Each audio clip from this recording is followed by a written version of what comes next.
to all my Filipino Americans out there, this is our month.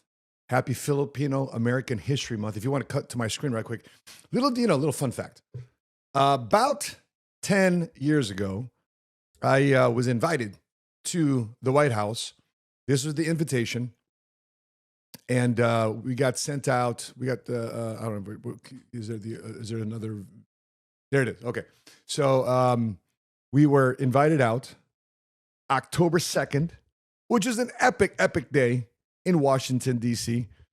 And the coolest part is a diverse group of different career paths and backgrounds, about 30 prominent Filipino American leaders throughout the nation. The goal of the Leaders Forum is to discuss importance to the Filipino American community and to establish a collective plan of action to help build the community's infrastructure and capacity.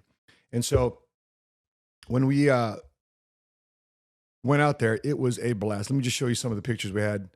Of course, this is some very famous Filipinos here. Got the purple got the Purple Cafe down there in Washington, D.C., the only Filipino-owned restaurant in Washington, D.C. Billy Deck there was the one who invited me to this thing. He was the key guy of holding this initiative under Obama. Just prominent Filipinos here from across the country. There it is, Purple Patch restaurant. And so the next day we went down to the White House and we tore it up, man. We had a blast at the White House. I took my mother with me. Mom, this is some historic things that you are experiencing, your son is doing because of your courage to come here from the Philippines. And it's my mom right there by the White House. It was a rainy day that day. Of course, we had to visit the Iwo Jima. I don't know if you have a picture of the Iwo Jima War Memorial because we went to go visit that too as well. But took my mom on a little field trip with me to this event. She couldn't get in because you obviously had to have a special invitation. There was no like a +1 type of deal. But this is a conversation we're about to go before we go into the White House. This is the West Wing. And right inside is United States Marines guarding the West Wing. But we go inside this thing and we just establish connections, establish new relationships, this is my buddy Eugene Amano, who's the first Filipino ever drafted into the NFL. So big brother too, man. 6'3", 320. Big dude. Just some entrepreneurs here from across the country sharing ideas of how to grow our community. This is pretty cool. I was giving honor to this, what do you call that? This intern, because she was the one who was responsible for putting my name on a PowerPoint in the White House. So there it is. Little piece of history from 10 years ago. And then we got to meet, Joe Coy was invited to as well. So Joseph, tearing up his entire career in a very positive way, just doing it up. Apple the App of Black Eyed Peas. He performed for us. Filipino. Yeah, we just tore it up there, man. And we had a panel discussion of how we can, by the way, this is, I forgot what her name was, but she, the chef at the White House.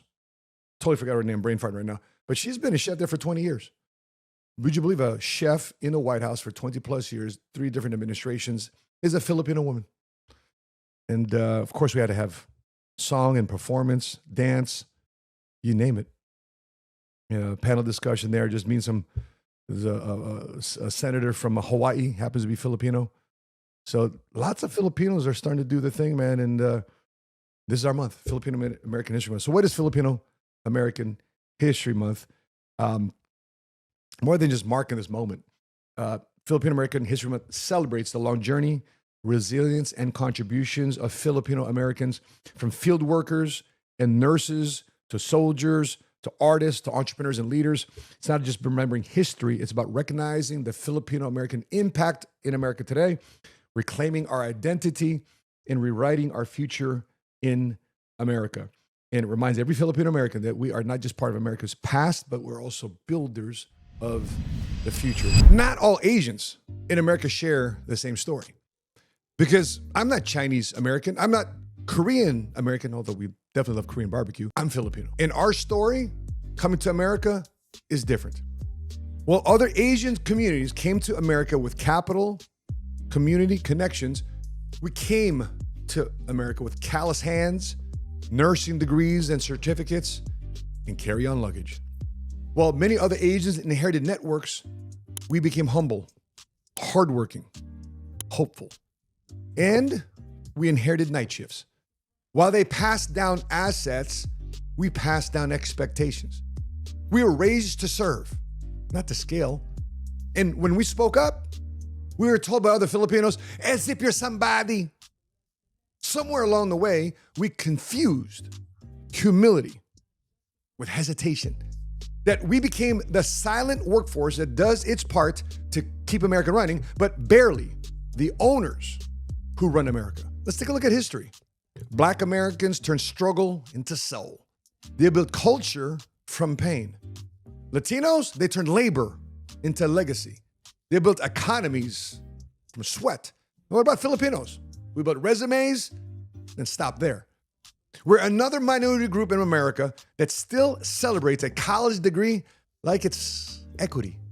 We have more degrees than deeds, more degrees than titles, more degrees than royalties, and we have more education than execution.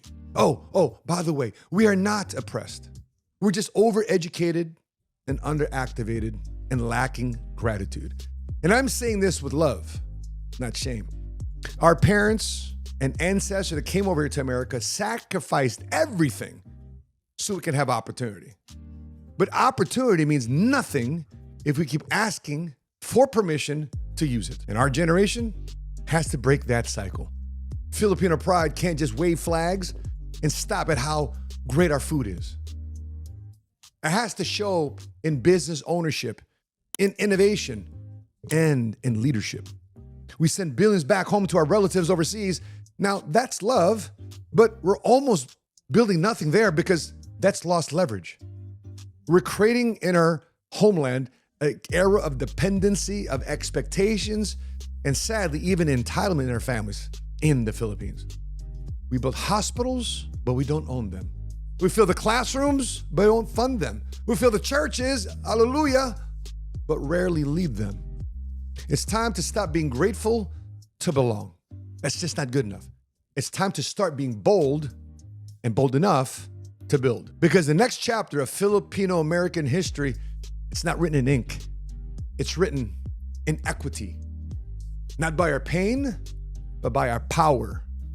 Not by our credentials or alphabet soup after our last name, but what you and I have created. We're not the help no more. We're the blueprint. We're not the minority in somebody else's story. We're the majority in our own movement. So, if you're Filipino American, stop playing small. Stop waiting to be discovered.